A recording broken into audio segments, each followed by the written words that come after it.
Você já ganhou dinheiro e percebeu que ele escorreu pelas mãos? Aquela sensação de que o dinheiro não para na sua mão? Hoje, no podcast Finanças Sem Complicação, nós estaremos falando sobre o TDAH e quais são as implicações na nossa gestão financeira. Bom, antes de mais nada, deixa eu me apresentar para você. Meu nome é Cíntia Luz, sou consultora financeira e especialista em comportamento financeiro. Estou aqui com a doutora Tatiana Sabella, pediatra capacitada em transtorno de neurodesenvolvimento. Seja bem-vinda, doutora. Espero que a gente possa contribuir bastante com as pessoas que têm esse tipo de dificuldade e que muitas vezes acham, eu não sei lidar com dinheiro. Exatamente, Cíntia, obrigada pelo convite, é uma honra poder participar do seu programa, do seu podcast e falando de um tema que tem em meu coração, que são os transtornos do neurodesenvolvimento. E o TDAH, então, ele é um transtorno do neurodesenvolvimento, então a pessoa nasce com esse transtorno, cresce, vai envelhecer e morrer com esse transtorno. Então, ele não é uma doença, não é nada que se pega, então ele é um transtorno do neurodesenvolvimento que tem uma causa genética, epigenética e fator ambiental associado. É um transtorno que a criança nasce dentro do transtorno, vai se desenvolver e vai envelhecer com esse transtorno. É um transtorno que tem um tratamento, não tem uma cura porque não é uma doença. Se não é doença, a gente não tem cura. E ele é um transtorno que é caracterizado pela impulsividade, pela desatenção e pela hiperatividade. Isso tanto motora quanto de pensamentos, tá? As manifestações são identificadas geralmente na infância. Hoje em dia nós temos muito mais conhecimento e repertório para facilitar esse diagnóstico, né? E ele geralmente inicia antes dos 12 anos de idade e essas características devem acontecer em todos os ambientes que essa criança frequenta. Então não é só na escola ou só na casa ou só na casa da avó, é realmente em todos os ambientes, tá? E a gente usa aí como base para critério diagnóstico o nosso DSM-5, que é esse Manual Diagnóstico e Estatístico dos Transtornos Mentais. É através dele, no mundo inteiro, que a gente faz esse diagnóstico. É um diagnóstico clínico, observacional. Então, a gente avalia a criança, o adolescente ou adulto, que hoje em dia, com esse conhecimento, nos possibilita a fazer diagnósticos em adultos. E a gente faz, então, essa avaliação seguindo tudo que tem aqui dos critérios nesse manual reconhecido no mundo inteiro. Falando nisso, Tati, nessa questão que existe um manual, existe uma questão de se avaliar se a criança ou o adulto ele tem esse transtorno TDAH, né?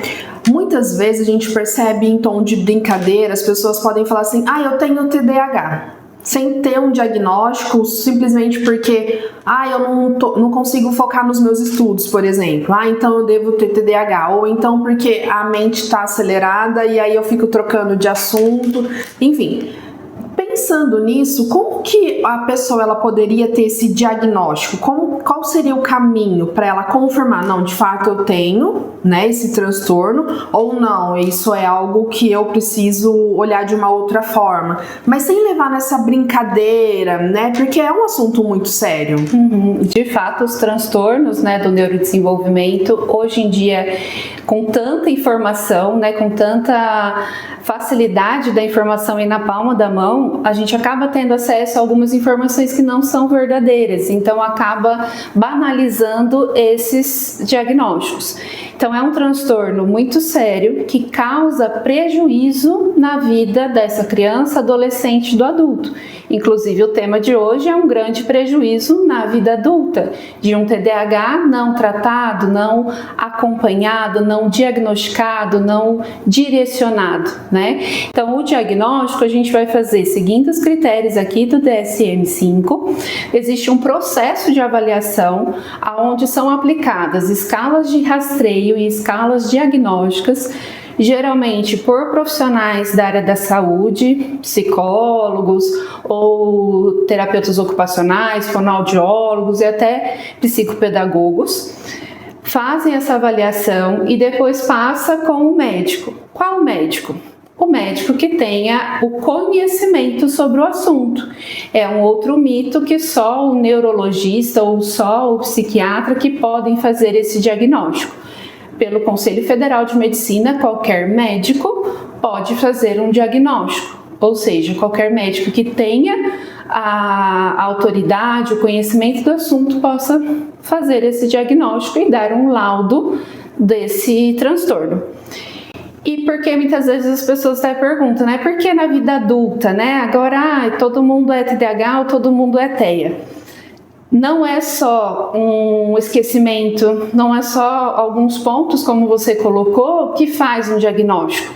Precisa dessa avaliação baseada em evidências, são escalas que têm uma evidência científica comprovada para serem aplicadas por tais e tais profissionais. E depois passa com o médico que vai avaliar novamente e ver se de fato se enquadra dentro dos critérios diagnósticos e se sim, fecha um diagnóstico. E aí tem um diagnóstico. Ah, eu fui no médico, fiz o diagnóstico e tem TDAH. Tá, e agora? Agora é tratar, para não cair nessas ciladas aí, como o tema do nosso podcast hoje, que é a condição financeira, né? Essa não ter o controle, não ter o gerenciamento da sua vida financeira, falando aí já no adulto. Tá, perfeito, doutora. Mas antes da gente entrar nessa parte, né, se aprofundando na questão das finanças, você trouxe a questão do TEA. Explica pra gente o que seria o TEA, para quem não sabe. O TEA é o transtorno do espectro autista, que também é outro transtorno do neurodesenvolvimento, que também tem as mesmas causas, genética, epigenética e fator ambiental associados, e que também se manifesta na grande maioria das vezes na infância, ou às vezes passa até desapercebido, né? No caso das meninas que têm um poder de masking, né? De mascarar aí os sinais e sintomas pela própria fisiologia cerebral da mulher, que é diferente da do homem. As mulheres então têm essa capacidade, às vezes passa desapercebido, ou até um TEA nível 1 de suporte, passa desapercebido e aí aflora aí na vida adulta. Não é que ele aflora, é que ele vai ser percebido mais tardiamente por outras comorbidades que vêm associadas. E eu falo bastante do TEA porque o TEA, cerca de 80%, vai ter o TDAH em algum momento da vida. Esse TDAH vai aparecer ali em algum momento da vida. Então não tem como falar de um se a gente não traz o outro, né? Assim como no TDAH, grande parte também pode estar associada ao TOD, que é o transtorno opositor desafiador. Então, falar de transtornos do neurodesenvolvimento é muito complexo. Não é um esquecimento ou, eu esqueci de pegar a carteira em cima da mesa, tem TDAH. Não é assim que a gente faz diagnóstico. Entendo, perfeito. Até você trouxe a questão da fisiologia, né, entre a mulher e o homem. E aí eu já quero trazer aqui, preparando o material, claro, para vocês, para trazer um conteúdo relevante, que é a missão da CLL, eu criei justamente Finanças Sem Complicação para trazer conhecimento, né? Não ficar somente guardado. Estuda, aí a gente guarda e não faz a diferença. E o meu propósito, justamente através da CLL Consultoria, é trazer esse conhecimento. Enfim, e aí voltando na questão da fisiologia, no material que eu estava estudando, teve uma pesquisa, na verdade uma análise, uma meta-análise, falando que homens que têm o problema na gestão financeira e têm o TDAH, a chance do suicídio, ele é bem alto se comparado às mulheres. O nível de suicídio por conta desses fatores do TDAH e a questão que reflete diretamente nas finanças é menor. Então, já trazendo essa questão, porque muitas vezes a gente não vai entrar nesse tema, que é um tema muito sensível, né? Eu pretendo convidar uma outra pessoa pra gente estar falando sobre isso, mas muitas vezes a gente pode rotular, nossa, por que a pessoa acabou fazendo isso? Mas e o sofrimento que essa pessoa não deveria estar sentindo, até mesmo por uma questão do, eu não sou capaz, nada dá certo pra mim. E aí eu quero até perguntar para você, Tati, no consultório, quais são os pacientes que chegam? Você já consegue identificar, eles conseguem trazem, né, verbalizam essa questão? Não é que eu sou desorganizado. Enfim, conta pra gente um pouquinho desses casos. São mais homens, são mais mulheres, né? Aproveitando essa questão. Certo, hoje como pediatra eu atendo crianças, adolescentes. Por trabalhar com esse público, eu acabo identificando os pais dessas crianças também dentro de um transtorno. Com isso eu passei a atender alguns adultos também, porque via essa demanda, essa necessidade, né? Se a gente não controla todo o ambiente, eu não consigo desenvolver com a criança. E aí os adultos começam a chegar, já com várias comorbidades associadas. Outra que é bem comum junto com o TDAH é a ansiedade. Então, uma ansiedade que trata com medicação, trata com terapia, mas parece que não sai do lugar, ou avança um pouquinho e retrocede, avança e retrocede. Aquilo parece que está ali girando na rodinha do hamster, sabe? Dentro da gaiolinha, então sai do lugar.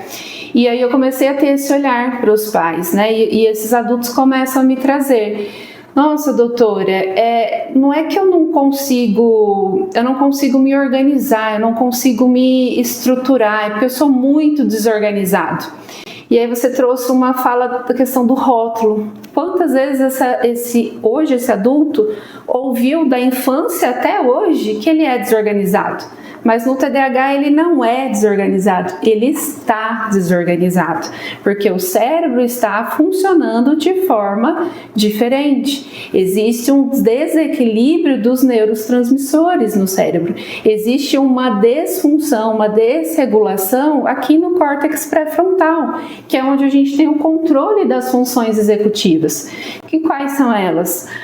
A memorização, o aprendizado, o planejamento. Então, planejamento de todas as nossas ações, desde um simples vou pensar em colocar uma meia até um controle de finanças. E também importante nessa região é o controle da função inibitória, e que ela não está controlada adequadamente dentro desse transtorno. Então é onde vem o que? A impulsividade, a sensação do prazer, do bem-estar do agora, porque também tem uma descompensação, uma desregulação da serotonina. E serotonina é o nosso hormônio aí do prazer, do bem-estar. E aí eu não tenho esse hormônio adequado e não tenho o controle inibitório funcionando adequadamente. Ou seja, o TDAH vai viajar, ele vai comprar o que não pode, ele vai gastar o que não tem, porque ele quer ter um prazer imediato, que o cérebro dele não consegue proporcionar isso a ele. Por isso a importância de um bom tratamento, de um bom direcionamento. Perfeito. E entrando nessa questão, é até interessante a gente observar, porque muitas vezes o cliente ou o aluno vai me procurar e ele fala assim: Cíntia, eu tô com dificuldade.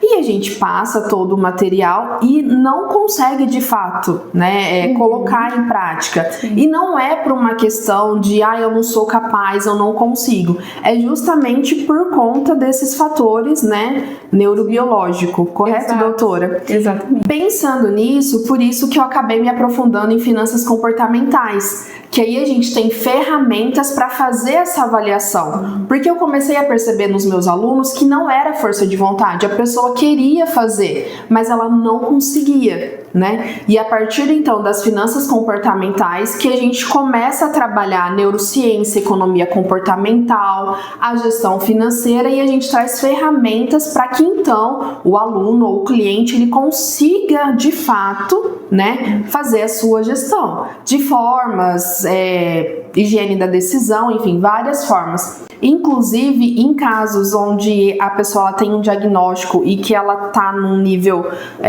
de uma alta desregulação, isso, né, doutora? A gente encaminha tanto para um psicólogo, para um profissional, para que a pessoa consiga então se conhecer. Exato. Porque eu acredito que aí já começa a entrar essa parte, nossa, eu tô nervoso, todo dia eu tô nervoso. E aconteceu alguma coisa, eu já quero o prazer imediato, por exemplo. Às vezes a gente foca muito na questão, quando a gente estuda finanças comportamentais, a gente fala muito dos vieses, das heurísticas, né? E se a gente não olhar pro paciente, pro cliente, pro aluno, tendo esse conhecimento de transtorno, a gente só vai avaliar o cliente como, ele não quer fazer. E aí eu volto de novo nessa questão, que na verdade não é. Então a gente precisa entender o que está acontecendo, fazer as perguntas certas, para que a pessoa ela consiga começar a se olhar e aí a partir disso ter esse autoconhecimento, a buscar ajuda para conseguir olhar para dentro de si. Finanças comportamentais, ela bebe muito dessa fonte da TCC, que é a terapia cognitivo-comportamental. Então a TCC hoje em dia é o padrão ouro, né? O tratamento padrão ouro para os casos de TDAH, porque é justamente essa redescoberta, né?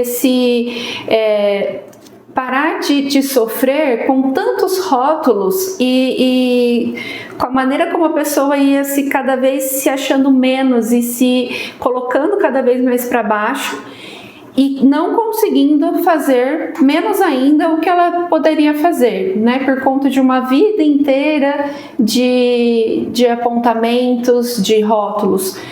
A TCC libertadora mesmo, né? Os adultos que eu atendo, eles falam, nossa, doutora, agora eu sou outra pessoa, agora é tudo mais claro, né?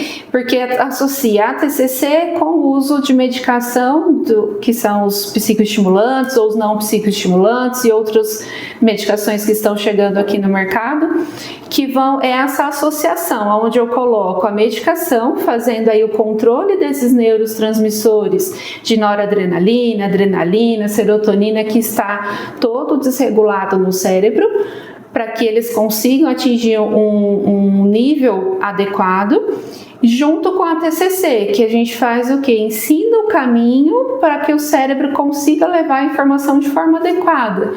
E a junção desses dois num TDAH, num paciente adulto, realmente eles falam que é libertador, né? A primeira consulta é um caos. Na hora que vem na consulta de segmento, aparece maquiada, a mulher mais bem cuidada, o homem barbeado. E eles falam, doutor, escuta, tá um silêncio na minha cabeça, porque não tá mais aquela bagunça de pensamentos acelerados, né? Que a criança agitada pulou, correu, já hoje dita como TDAH. Sim. Mas criança corre e pula mesmo, então dependendo da faixa etária é dentro do esperado da criança. O adulto não faz isso, porque ele vai automaticamente, para a sobrevivência, ele vai se adaptando. Então ele sabe que não pode sair correndo dentro do trabalho. E aí o que fica acelerado? O pensamento. E aí ele não conclui todas as ações que ele precisa, porque pensa uma coisa, já pensa outra, e já vem outra, e já virou aqui, passou o mosquito, foi embora com o mosquito, passou a pipa, vai com a pipa, o outro falou, cheiro do café, tá na hora do almoço, e aquela cabeça extremamente agitada e não produz no trabalho. Muitas vezes também tem a questão não consegue manter o emprego, porque perde o interesse logo, porque não consegue ter prazer, ter satisfação em concluir aquela tarefa. Começa e não termina, começa uma faculdade e não termina, começa um emprego, logo sai, começa outro, logo sai. Não tem aqui a constância dentro do transtorno, se não for bem tratado, bem conduzido. Perfeito isso que a doutora trouxe, e até eu trouxe algumas informações que eu fiz as anotações do que isso interfere na questão do cliente quando a gente vai falar da questão da gestão financeira, ou até mesmo da pessoa que ela nem sabe que ela tem esse transtorno e que ela acredita que é só uma questão normal. Então, assim como a doutora disse da questão da pessoa não conseguir ficar no emprego, né? Eu tô aqui, aí eu não gostei daqui, aí eu já tô em outro lugar. Isso também é um problema, porque a pessoa ela não consegue se desenvolver no trabalho, logo ela tem uma renda menor, ela ou ele. As pessoas que têm TDAH, justamente por essas questões, né, não conseguem parar num trabalho, justamente por conta dessa impulsividade, tem menos poupança, ou seja, não conseguem guardar dinheiro, Tem a questão do cartão de crédito justamente por conta da impulsividade, como é uma facilidade, é um facilitador, a pessoa passa, né? E os bancos, eles concedem os limites e aí a vida acaba se tornando uma bola de neve essa questão. E também eu gostaria de trazer que a gente tem a questão da compra compulsiva. Muitas vezes, se o cliente chega até mim e ele fala que ele está com uma questão de uma compra compulsiva, a gente tem que olhar para ver se a pessoa ela não tem um transtorno e não ficar somente olhando para o resultado ali, para aquele sintoma. É olhar realmente o que está acontecendo. E aí a gente volta de novo para a questão. Se a gente percebe que a pessoa tem um transtorno, a gente direciona tanto para um psicólogo, até mesmo para um psiquiatra ou para um médico para poder fazer a avaliação. E a doutora trouxe algo muito interessante. Não adianta pegar o remedinho do coleguinha, porque cada um é de um jeito. Então eu preciso fazer uma avaliação para eu saber qual é o medicamento correto para então eu fazer essa regulação cerebral. Outra questão também que a doutora trouxe é a questão do córtex pré-frontal, que é essa área do cérebro que está relacionado a planejamento, atenção, aprendizado, que são questões que a gente precisa para fazer gestão financeira. Então imagina essa pessoa que tem um rótulo que ele é desorganizado, que ele não faz nada direito, que ele viveu a vida inteira escutando isso, chega na fase adulta, ele continua acreditando nisso. E aí a pessoa, ela entra num ciclo, doutora, sabe por quê? Ela vai falar assim, eu não sirvo pra isso mesmo, pra que eu vou fazer? Aí ela não consegue guardar as informações, porque a gente tem até um estudo falando sobre a contabilidade mental. É impossível você guardar todas as informações no seu cérebro. Sim. Fica registrado nas caixinhas. E aí eu vou lá e parcelo uma viagem, eu vou lá e compro uma blusinha, eu vou lá e vou tomar um café não sei na onde. Quando a gente pensa que não, a fatura do cartão de crédito já tomou todo o meu salário, não consigo pagar a fatura, não consigo fazer meus pagamentos e aquela sensação, o que eu fiz? Só que aí eu não, como é só um sintoma, é só a pontinha do iceberg, eu não olho pra dentro, eu não vejo isso. Todos os meses eu vou repetindo as mesmas coisas e aí eu volto a culpa pra mim. Porque eu não sou capaz. Por que o meu coleguinha consegue e eu não consigo? E aí a gente volta nessa questão da importância do autoconhecimento, de querer desbravar e se autoconhecer, né? Buscar informação, não achar, porque eu sou impulsiva.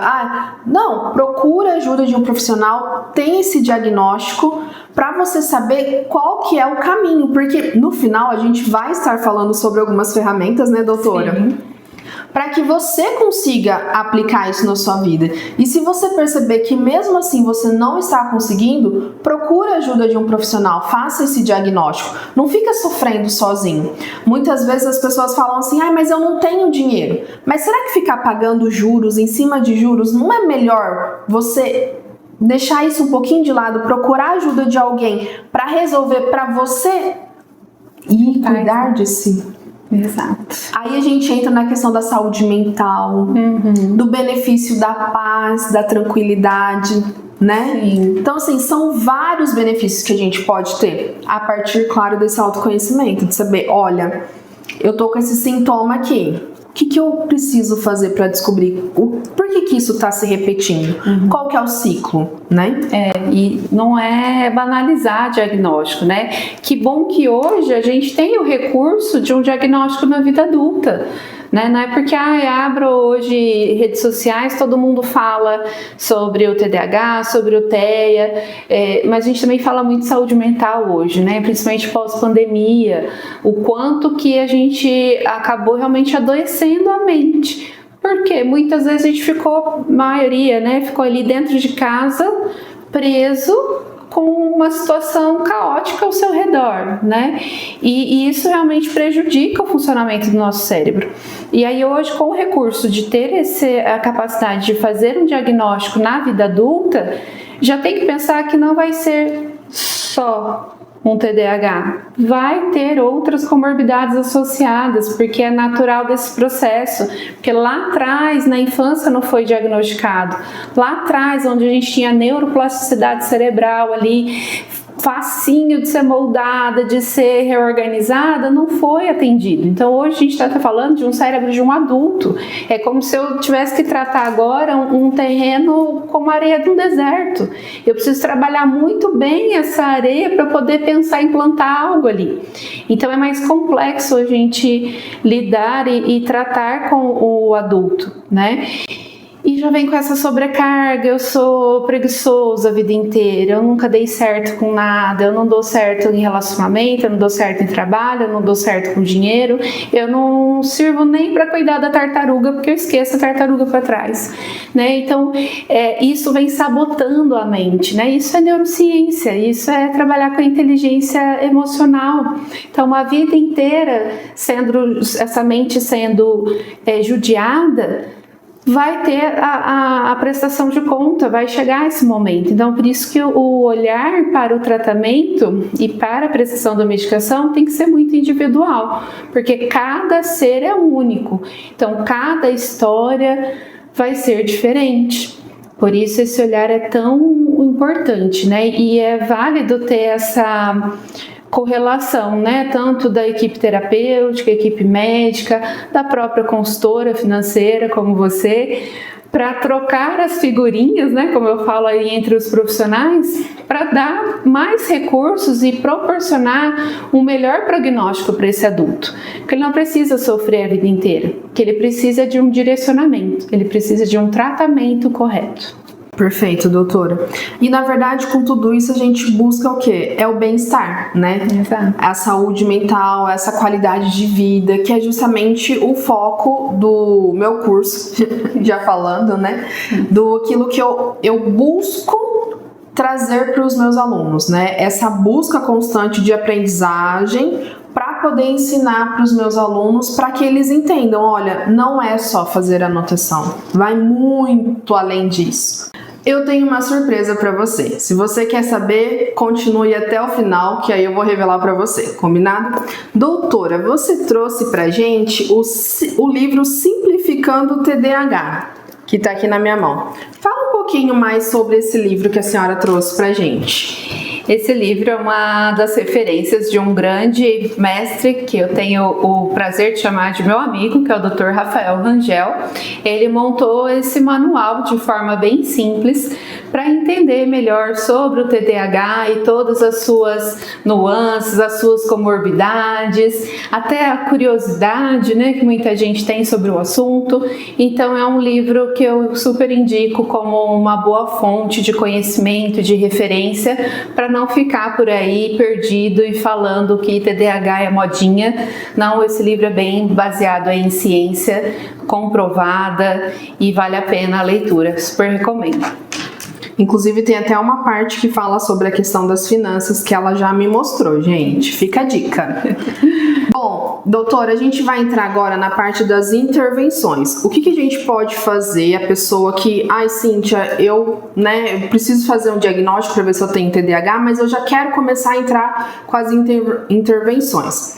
Bom, eu fiz algumas anotações para eu não esquecer, porque é uma listinha mesmo. A primeira, doutora, que eu quero trazer é a questão da qualidade do sono. O que a qualidade do sono interfere na questão neurobiológica do cérebro da pessoa que tem TDAH? É nessa questão mesmo do controle, né, dos neurotransmissores, né? A gente sabe que durante o sono, né, a gente é ser humano, a gente é feito para funcionar no ciclo circadiano, onde a gente é feito para acordar durante o dia e dormir durante a noite. Durante o sono, nosso sono é cíclico, então para ter um sono de qualidade, a gente precisa ter de 4 a 5 ciclos de sono. Então nosso sono não é uma linha reta, a gente dorme e acorda, dorme e acorda. Então a gente tem aí pequenos despertares durante a noite. Nesses despertares são aqueles momentos que duram assim milésimos de segundo. É o momento onde a gente vira na cama, coça o nariz, ajeita o travesseiro, puxa uma coberta, tira uma coberta. Para que esses ciclos sejam adequados, para que o nosso cérebro funcione da maneira adequada para regular todo o nosso funcionamento cerebral, ele tem que acontecer o quê? Na escuridão da noite. Então, por isso a gente dorme de noite. e acorda, fica acordado durante o dia. Então, algumas funções, como por exemplo, a memorização, a fixação da aprendizagem, a regulação do sistema autoimune, a controle dos hormônios da saciedade de fome, nas crianças, liberação do hormônio do crescimento, tudo isso só vai acontecer na boa qualidade do sono noturno. Então, a pessoa com TDAH já tem um déficit de memorização, de concentração, lá que a gente falou das funções executivas no córtex pré-frontal, já tem essa deficiência e ainda dorme mal, ou seja, não faz aquele trabalho que o cérebro deveria fazer no período da noite, ou seja, vai piorar os sinais e sintomas dessa pessoa. Então, a boa qualidade de sono é realmente dormir no período noturno e estar acordado no período diurno. E não compensa eu dormir meia-noite e acordar meio-dia, porque das 6 da manhã ao meio-dia já tem luz do sol. E essa luz já entra nos nossos olhos e já manda estímulo para o nosso cérebro dizendo: ei, você é ser humano fica acordado de dia. E ele já manda o cérebro liberar o quê? Cortisol. Vamos acordar, que já está de dia. E aí o cérebro não faz aquilo que ele deveria ter feito na escuridão da noite. Então, qualidade de sono é uma boa rotina e higiene do sono, dormir no ambiente mais escuro possível, de preferência dormir sempre antes da meia-noite e acordar cedo. Isso é extremamente importante. Nossa, doutora, fantástico. Perfeito. Exercício físico. Ah, maravilhoso, né? Porque ele vai liberar serotonina. A serotonina está desregulada aí no TDAH. Serotonina nos dá a sensação de prazer, de bem-estar. Então, quanto mais atividade física eu faço, mais sensação de bem-estar eu tenho. E por falta também do controle inibitório, essa pessoa busca muito por sensação de prazer, porque está desregulado o seu neurotransmissor. Então, a atividade física é uma estratégia excelente para quem está dentro desse transtorno, para que não caia em vícios, porque é muito comum na vida adulta esses adultos acabarem caindo nos vícios de drogas, de jogos, que dá uma sensação de bem-estar ali momentânea, né? E só que a gente sabe que as consequências desses vícios são gravíssimas, né? Entendo, perfeito. Eu trouxe também a questão da estratégia digital para esforço do autocontrole. E aqui eu tomo a liberdade para falar, doutora, porque muitas vezes a pessoa ela tem essa questão de ter uma dificuldade de concentração e esquece de pagar uma conta. Então a gente tem recursos hoje, por exemplo, a questão de colocar um despertador no celular, porque eu preciso pagar tal conta, né? Então são recursos que a gente pode estar utilizando também para evitar de ficar pagando juros, sabendo que às vezes a cabeça ela não tá na sua função normal, vamos dizer assim. E aí a gente precisa de atalhos justamente para ajudar nesse processo, tá? Evitar cartão de crédito, doutora. Exatamente, é o bem-estar imediato que o TDAH busca a todo momento. Quero comprar isso agora, porque eu mereço me dar uma viagem porque eu estou muito estressado. E vai lá e o cartão passa numa facilidade que só, né? Só que depois não tem planejamento, o cérebro está desregulado. E aí não pensa no que vai acontecer depois, porque quer o bem-estar agora, né? E aí acaba se desregulando aí, fazendo bobagem com o cartão de crédito. E aí isso pode se tornar um problema grave, né? Igual a gente já comentou sobre a questão, acaba se endividando, a taxa de juros no Brasil, ela está muito alta, apesar dessa redução agora, mas ela é muito pouco significativa, né? Então, cartão de crédito, juros rotativo, cheque especial, tudo isso custa muito caro no nosso país. Então a gente tem que se policiar mesmo. Esposa, né? A esposa percebeu que o marido ele é mais impulsivo ou vice-versa, né? evita, tira o cartão de crédito da mão dessa pessoa, né? Conversa, mas não aquela conversa acusando. Você já tá entendendo que a pessoa, o que ela tá fazendo, não é porque ela tá fazendo porque ela quer fazer. Ela não tá conseguindo se regular. Então, ela precisa de ajuda. E acusando não é o melhor caminho, né? Outra questão também, evitar acesso à conta de investimentos. Às vezes o casal vai lá e conseguiu criar sua reserva. E aí, ou o marido ou a esposa que tem o TDAH acaba tendo acesso, né, a essa conta e pode, por uma questão de impulsividade, por uma falta de planejamento, gastar esse recurso. Então, como uma forma de até ter esse diagnóstico, já percebendo como que funciona o comportamento, essa questão dessa impulsividade, tira o acesso dessa pessoa para evitar também esse atrito entre o casal. Tem uma conversa franca. Muitas vezes o casal combinou: a gente vai fazer uma viagem no final do ano. A esposa ou o esposo, eles querem fazer isso. Aí de repente chega o outro parceiro e foi lá e comprou uma outra coisa que não tinha planejado. Respira. Não pira, não vai adiantar acusar, porque você já está entendendo que o cérebro dessa pessoa funciona de uma forma diferente.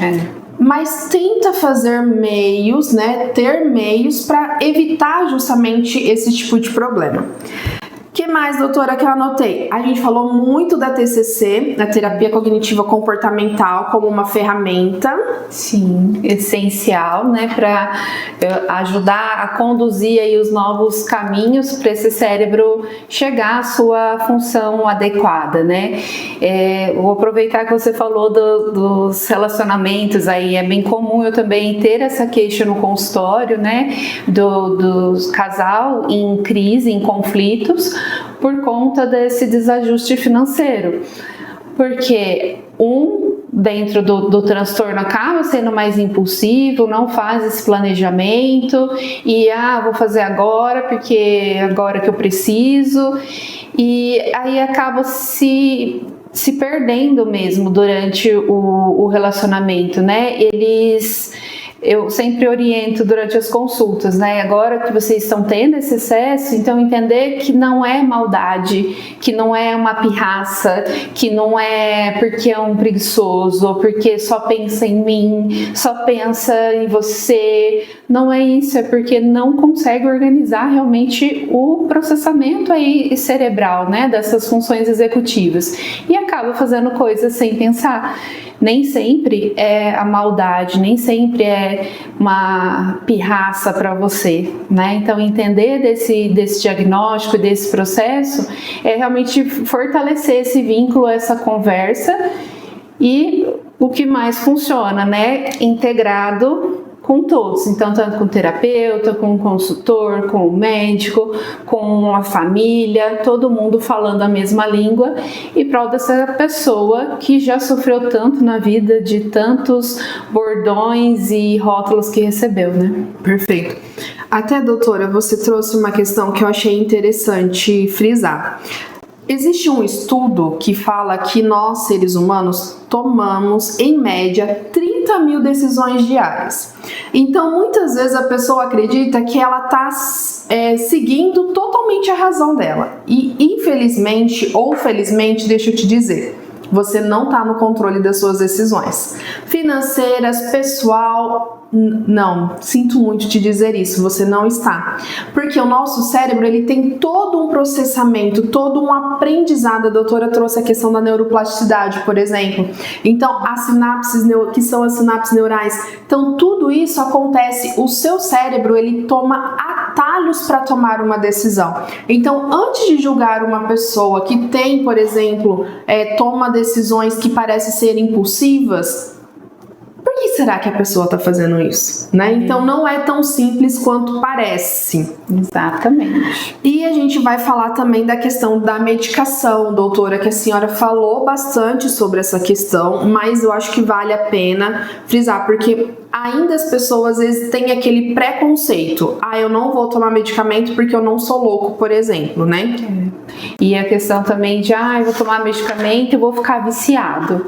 Não, como eu falei, não vou aprofundar muito, porque eu sei que tem gente que vai ver e vai correr na farmácia tentar comprar o remedinho. Então, existem classes de medicações, né, como já disse, os psicoestimulantes e os não psicoestimulantes, e que a gente pode associar a ansiolíticos, antidepressivos, antipsicóticos. Aí vai ser muito individual, mas o que essas medicações vão fazer é realmente controlar o funcionamento desse cérebro,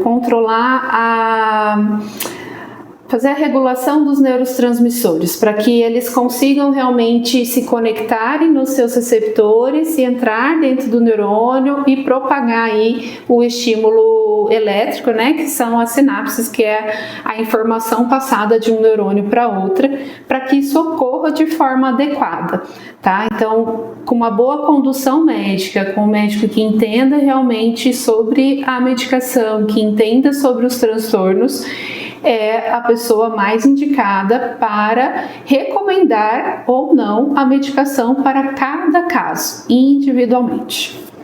Doutora, e assim, para fechar essa questão, né, eu gostaria de trazer que o TDAH, ele transforma o dinheiro em emoção. E aí, com base nessa frase, eu gostaria que você, né, fizesse uma colocação. Por que o TDAH transforma, então, o dinheiro em emoção?